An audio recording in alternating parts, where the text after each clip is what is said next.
നമ്മളെല്ലാം എപ്പോഴെങ്കിലും അലട്ടിയിട്ടുള്ളൊരു ചോദ്യമുണ്ട് അല്ലേ? മരണത്തിന് ശേഷം എന്താണ് സംഭവിക്കുക? ഈയൊരു ചോദ്യത്തിന് ഉത്തരം തേടി നമ്മളിന്ന് യാത്ര ചെയ്യുന്നത് ഗരുഡപുരാണം എന്നൊരു പ്രാചീന ഗ്രന്ഥത്തിലൂടെയാണ്. ആത്മാവിന്റെ ആ യാത്രയുടെ കഥയിലേക്കാണ് നമ്മൾ ഇറങ്ങിച്ചെല്ലുന്നത്. കേൾക്കാൻ പോലും ഭയാനകമായ ഒരു വഴി. ഈ വാക്കുകളോടെയാണ് ഗരുഡപുരാണം തുടങ്ങുന്നത് തന്നെ. സാക്ഷാൽ മഹാവിഷ്ണുവാണ് നമ്മളെ ഈ യാത്രയിലേക്ക് ക്ഷണിക്കുന്നത്. അതുകൊണ്ടുതന്നെ ഇത് വെറുമൊരു കഥയല്ലെന്ന് നമുക്കുറപ്പിക്കാം.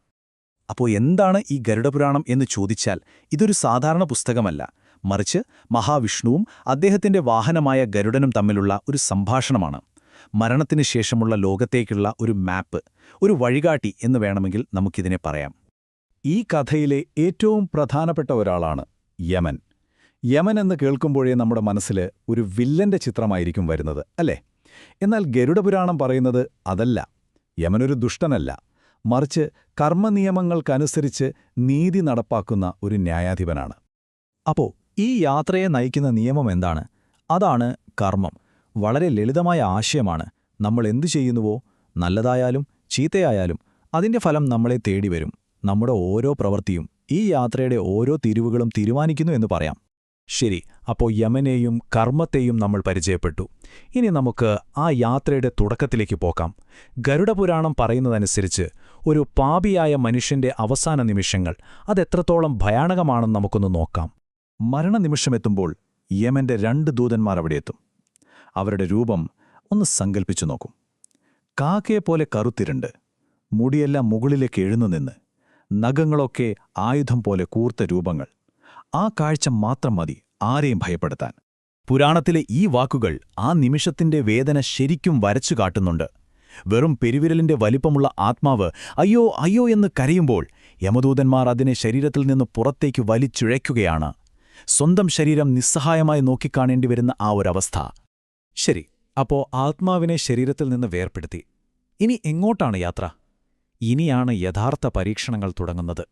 വിധിയുടെ ലോകത്തേക്കുള്ള ഒരു വർഷം നീണ്ടു നിൽക്കുന്ന ഒരു യാത്ര. എത്ര ദൂരമാണെന്നോ? 86,000 യോജന. അതായത് ഇന്നത്തെ കണക്കിൽ പറഞ്ഞാൽ ഏകദേശം 12 ലക്ഷം കിലോമീറ്ററിലധികം. ഒന്ന് ആലോചിച്ചു നോക്കൂ. തണലില്ല, വെള്ളമില്ല, ഭക്ഷണമില്ല, അങ്ങനെയൊരു പാതയിലൂടെയുള്ള യാത്ര. അപ്പോൾ ഈ വഴിയിൽ എന്തൊക്കെയാണ് നേരിടേണ്ടി വരുന്നത്? ഇതൊരു പട്ടിക തന്നെയാണ്. തലയ്ക്ക് മുകളിൽ കത്തിജ്വലിക്കുന്നത് ഒരു സൂര്യനല്ല, 12 സൂര്യന്മാരാണ്. നടന്നുപോകുന്ന കാട്ടിലെ ഇലകൾക്ക് വാളിന്റെ മൂർച്ചയാണ്. പോരാത്തതിന് വിഷപ്പാമ്പുകളും സിംഹങ്ങളും ആക്രമിക്കാൻ വരും. രക്തവും ആയുധങ്ങളും തിളച്ച വെള്ളവുമൊക്കെ മഴ പോലെ പെയ്യും. ശരിക്കും ദുരിതങ്ങളുടെ ഒരു പെരുമഴ. ഇതങ്ങനെ ഒരു ലക്ഷ്യമില്ലാത്ത യാത്രയല്ല. കൃത്യമായ വഴികളുണ്ട്.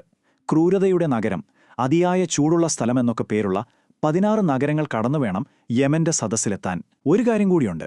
ഈയൊരു വർഷത്തെ യാത്രയിൽ ആത്മാവിന് കിട്ടുന്ന ഒരേയൊരു ആശ്വാസം എന്താണെന്നറിയുമോ? ഭൂമിയിൽ അവരുടെ ബന്ധുക്കൾ ചെയ്യുന്ന ബലികർമ്മങ്ങളാണ്. അത് മാത്രമാണ് അവരുടെ ആഹാരം. ഈ യാത്രയിലെ ഏറ്റവും ഭീകരമായ കടമ്പ ഒരു നദിയാണ്, വൈതരണി നദി. സാധാരണ നദിയല്ല, ചെലവും രക്തവുമാണ് അതിലൂടെ ഒഴുകുന്നത്. മുതലകളും അട്ടകളും മാംസം തിന്നുന്ന പക്ഷികളും അതിൽ നിറഞ്ഞിരിക്കുന്നു. പുരാണം പറയുന്നത് ആ നദി ഒന്ന് കാണുമ്പോൾ തന്നെ പാപികൾ പേടിച്ച് ബോധം കെട്ട് വീഴുമെന്നാണ്. അങ്ങനെ 1 വർഷം നീണ്ട അഭീകരമായ യാത്ര. അതിനൊടുവിൽ ആത്മാവ് ലക്ഷ്യസ്ഥാനത്തെത്തുകയാണ്, നീതിയുടെ രാജാവായ യമന്റെ വിധി പറയുന്ന ആ സദസ്സിലേക്ക്. യമന്റെ സദസ്സിൽ ചിത്രഗുപ്തൻ എന്നൊരു കണക്കെഴുത്തുകാരനുണ്ട്. അദ്ദേഹം ഒരു ജീവിതത്തിന്റെ മുഴുവൻ കണക്ക് പുസ്തകവും തുറന്നുവയ്ക്കും. നമ്മൾ ചെയ്ത ഓരോ നല്ല കാര്യവും ഓരോ ചീത്ത കാര്യവും, എന്തിനധികം പറയുന്നു, നമ്മുടെ ഓരോ ചിന്ത പോലും അവിടെ രേഖപ്പെടുത്തിയിട്ടുണ്ടാകും. ഒന്നും തന്നെ ഒളിച്ചുവെക്കാൻ കഴിയില്ല. അവിടെ പാപികൾ യമനെ നേരിട്ട് കാണും. എങ്ങനെയാണെന്നോ? ഒരു പോത്തിന്റെ മുകളിലിരിക്കുന്ന, പ്രളയകാലത്ത് ഇടിമേഘം പോലെ ഗർജിക്കുന്ന, മിന്നൽ പോലെ തിളങ്ങുന്ന ആയുധങ്ങളേന്തിയ ഒരു കരിമല പോലെ ഭീമാകാരനായ രൂപം.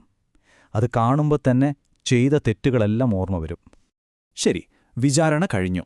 ഇനി എന്താണ് ശിക്ഷ? ഇനിയാണ് ഈ വിഷയത്തിലെ ഏറ്റവും പ്രധാനപ്പെട്ട ഒരു ഭാഗത്തേക്ക് നമ്മൾ വരുന്നത്. എന്താണ് ഗരുഡപുരാണം പറയുന്ന നരകം? നമ്മൾ കേട്ടിട്ടുള്ളതുപോലെ ഒരു സ്ഥലമാണോ അത്? ഇവിടെയാണ് നമ്മൾ ശ്രദ്ധിക്കേണ്ട ഒരു കാര്യം. പുരാണത്തിൽ 20ലധികം നരകങ്ങളെക്കുറിച്ച് പറയുന്നുണ്ട്. പക്ഷേ അവയൊന്നും നമ്മൾ കരുതുന്ന പോലെ എന്നേക്കുമായി ശിക്ഷിക്കാനുള്ള സ്ഥലങ്ങളല്ല. മറിച്ച് ആത്മാവിനെ ശുദ്ധീകരിച്ച് അടുത്ത ജന്മത്തിന് തയ്യാറാക്കാനുള്ള താൽക്കാലികമായ ഒരിടം മാത്രമാണ്. അതായത് ശിക്ഷ എന്നതിലുപരി ഒരു ശുദ്ധീകരണ പ്രക്രിയയാണ് അവിടെ നടക്കുന്നത്. കർമ്മനിയമം എത്രത്തോളം കൃത്യമാണെന്ന് ഈ ഉദാഹരണങ്ങൾ കാണിച്ചു തരും. നോക്കൂ, ഒരാൾ അധ്യാപകനെ അപമാനിച്ചാൽ അടുത്ത ജന്മത്തിൽ അപസ്മാര രോഗിയായി ജനിക്കാം. മറ്റൊരാളുടെ ധാന്യം മോഷ്ടിച്ചാൽ വെട്ടുകിളിയായി പുനർജനിക്കും. ചെയ്ത പാപത്തിന് കൃത്യമായ ഒരു പ്രത്യാഘാതം അടുത്ത ജന്മത്തിൽ ഉണ്ടാകുമെന്ന് സാരം. ഇത്രയും കേട്ടപ്പോൾ ഇതൊരു പേടിപ്പെടുത്തുന്ന കഥയായി മാത്രം തോന്നുന്നുണ്ടോ? എന്നാൽ അങ്ങനെയല്ല. ഈ ഭീകരമായ യാത്രയും വിധിയും എങ്ങനെ ഒഴിവാക്കാം എന്നതിനെക്കുറിച്ചും ഗരുഡപുരാണം വളരെ വ്യക്തമായി പറയുന്നുണ്ട്. അതാണ് ഇതിലെ ഏറ്റവും പ്രധാനപ്പെട്ട ഭാഗം. അപ്പോൾ എന്തൊക്കെയാണ് വഴികൾ? ഒന്നാമതായി ധാർമ്മികമായി ജീവിക്കുക, പിന്നെ ദാനധർമ്മങ്ങൾ ചെയ്യുക, ശരിയായ രീതിയിൽ മരണാനന്തര ചടങ്ങുകൾ നടത്തുക, ഈശ്വരഭക്തിയോടെ ജീവിക്കുക. പിന്നെ ഈ ചടങ്ങുകളൊക്കെ ചെയ്യാൻ ഒരു പുത്രനുണ്ടായിരിക്കുക എന്നതിനും പ്രാധാന്യം നൽകുന്നുണ്ട്. ചുരുക്കി പറഞ്ഞാൽ നന്നായി ജീവിക്കാനുള്ള ഒരു മാർഗരേഖയാണ് ഈ ഗ്രന്ഥം നൽകുന്നത്. പുത്രൻ എന്ന വാക്കിന്റെ പ്രാധാന്യം നോക്കൂ. പുത് എന്നു പേരുള്ള നരകത്തിൽ നിന്ന് അച്ഛനെ രക്ഷിക്കുന്നതുകൊണ്ടാണ് അവന് പുത്രൻ എന്ന പേര് വന്നതെന്നാണ് പുരാണം പറയുന്നത്. ഇത് മരണാനന്തര ചടങ്ങുകൾക്ക് എത്രത്തോളം പ്രാധാന്യം കൽപ്പിച്ചിരുന്നുവെന്ന് കാണിക്കുന്നു. അപ്പോൾ ഇത്രയും ഭയാനകമായ ഈ മരണാനന്തര ജീവിതം വിവരിക്കുന്നതിന് പിന്നിൽ ഒരൊറ്റ ലക്ഷ്യമേ ഉള്ളൂ. നമ്മളെ പേടിപ്പിക്കലല്ല, മറിച്ച് ഈ ജീവിതം ധാർമ്മികമായും നീതിയോടെയും ജീവിക്കാൻ നമ്മളെ പ്രേരിപ്പിക്കുക. അതൊരു വലിയ പ്രോത്സാഹനമായി കാണാം. അപ്പോൾ ഈ പുരാതന ഗ്രന്ഥം യഥാർത്ഥത്തിൽ ജീവിച്ചിരിക്കുന്നവർക്ക് വേണ്ടിയുള്ളൊരു വഴികാട്ടിയാണ്. ഓരോ പ്രവൃത്തിക്കും ഒരു ഫലമുണ്ട് എന്ന ഈ കാഴ്ചപ്പാട്, നീതിയെക്കുറിച്ചുള്ള ഈ സങ്കല്പം ഇന്നത്തെ നമ്മുടെ ജീവിതത്തിൽ എത്രത്തോളം പ്രസക്തമാണ്? ഇതിൽ നിന്ന് നമുക്ക് എന്താണ് പഠിക്കാനുള്ളത്? അതൊന്ന് ചിന്തിച്ചു നോക്കാവുന്നതാണ്.